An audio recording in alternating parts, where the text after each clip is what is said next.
So what's up, guys? Stan here from Rocky Creek. Welcome back to the homestead. We've been gone for a little bit.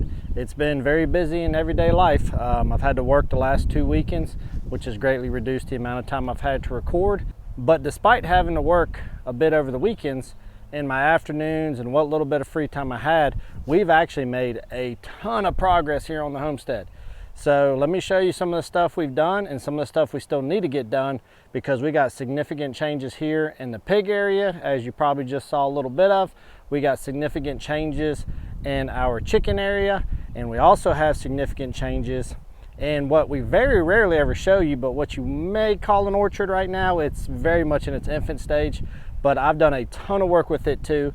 So let me catch you up to date on everything that's going on and show you everything that we've done. And it's a little bit windy today, but hopefully all of you can hear me just fine with minimal issues. But let's start here at the pig area and show you what we've done. So guys, as you can see, we now have 2 different main entrances to our pig area. That's our pre-existing one, which was Mater's original area. And then now here's the gate to our new area that we've done, that I have now since been able to fully enclose. Now, one thing I am gonna have to do is that I wanted the gate to open towards the downhill so it's not binding. But so what we ended up with though is we have this pretty significant gap going across the bottom here, where probably over here, that's probably about 8 inches or so. I have an idea of how we're gonna address that, but I think we can solve it. But this is gonna work out really well. I actually found this gate on Craigslist for 20 bucks. Now, it's not perfect. It does have, I think it's the 3rd pole up on one side, has got some internal rust where it's got a soft spot, but the rest of it seems structural. My plan as of right now is that this will be the temporary entry gate that I will eventually replace with a new gate. And then this one will become the gate that separates the 2 pens from within. But for right now, for 20 bucks, I'm gonna get this on so we can start utilizing it, and this should work out really well for us. And as we've talked in the past, we ran the hog panels all the way completely around, running all the way down to the back and across, and we'll take you inside and show you that as well. So guys, this is gonna be a huge area that Miss Olivia will have, and maybe future pigs that we have, or if she has piglets. Our plan is to move the gray structure that was Henry and Olivia's initial pen, and we're gonna stick that in right here, and we're gonna eventually paint it and this building to match, which I think we're gonna do like a red or a burgundy to match our shed, which will also match Mater's current home. And so then we'll have a structure and a structure. And then over here, I have the 2 pools that we use in the summertime to keep them cool. They will be underneath the trees here when they bloom. So this will be a nice shady spot. So this will kind of be their pool area. And then I'm hoping, pigs tend to use the furthest corner as their bathroom spot. So I'm hoping they will naturally use that area as their bathroom spot. That would work out really well. Now I still need to come through here, and I'm gonna cut all of these posts off at an angle, probably about 1 foot above or 8 inches or so above the hog panel. So we're gonna lose a lot of this post here, but we'll cut them at an angle. And the reason why I'm gonna leave a foot above it is because I may end up running a strand of electrical around the top and another strand low around the bottom, more for predator prevention or a secondary measure to keep the pigs in. But as you can see, it's essentially the same size as Mater's, plus all of this area through here as well, which is probably about an overall, probably twice the size of what Mater's current pen is. Now, believe it or not, that gray structure that we need to get up here is quite heavy. My buddy Scotty is supposed to bring his tractor over here one day, and so he's supposed to come by and he's going to help get that structure up here. He's also going to help us do some cleanup. We got some last minute cleanup we need to do too before we move the pigs in. But what I was talking about is, my thoughts is that this panel right here is the one that I'm going to eventually take out, where we'll use that older gate once I get a newer gate for the front.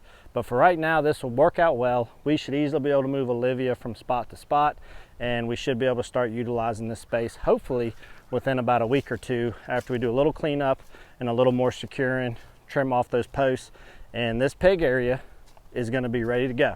So we're excited about that. It's been a lot of work. I've squeezed it in here and there as best I can, but it is great to see it finally coming together, and it looks actually pretty good compared to what was up here before.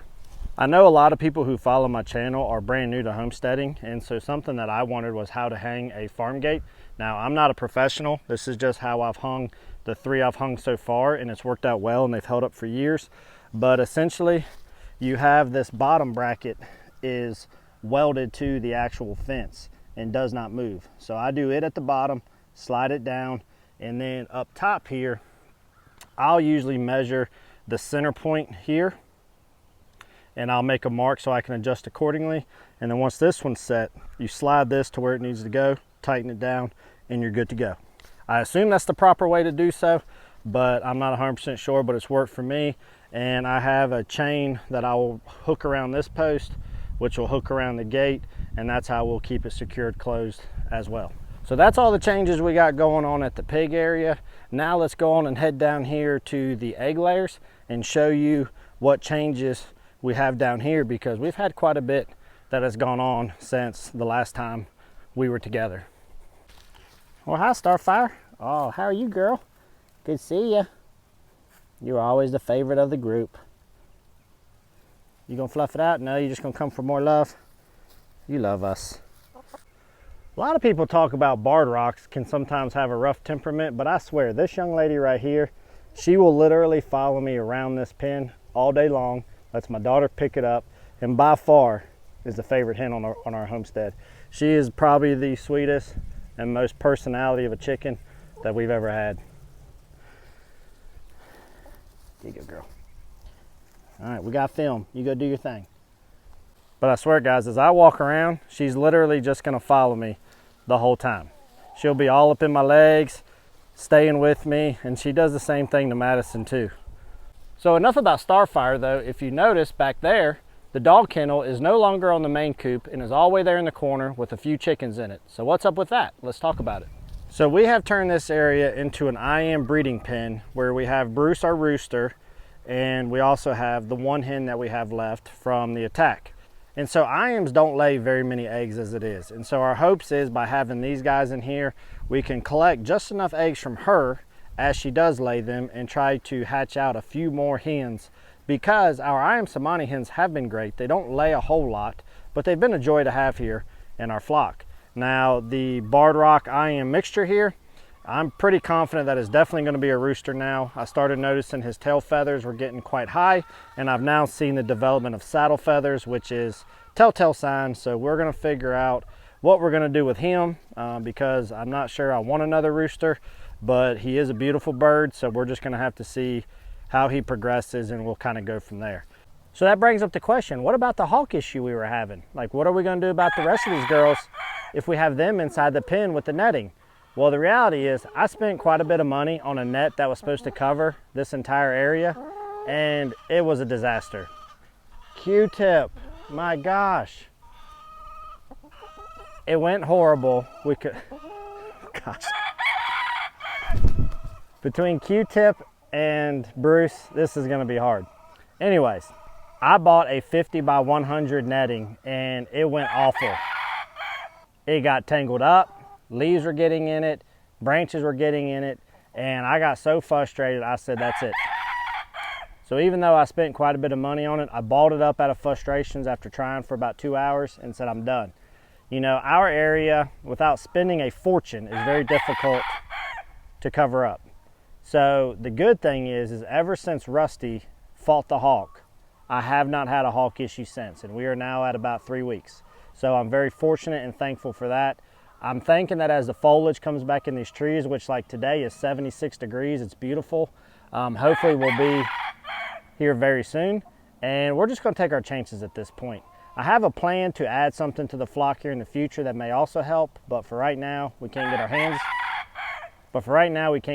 On that. So we're just gonna see what the future holds, but fingers crossed, 3 weeks, no hawk attack. Everything's been going smooth. The girls are enjoying being back out again, and we're just gonna hope for the best at this point. So yeah, changes here. Got our breeding pen going on with the IM Somanis over there, and the rest of the hens are out like normal. and everything's been going smoothly so far. And they have started laying a ton of eggs. We've gotten probably 4 or 5 dozen in the last 2 weeks, which is pretty awesome out of only 11 girls right now. So enough about them. Let's show you what we've done down in our fruit orchard. So guys, this is the front of our property, and this is an area we don't usually talk about, but you may be able to see the Premier One fencing that is running around here that we used to use around our garden. Inside of there is 8 fruit trees. And for some of you that have been following us, what few times I've talked about it, a couple trees have been doing really good. The rest have been doing awful because the deer have just obliterated them every time they start to leaf out.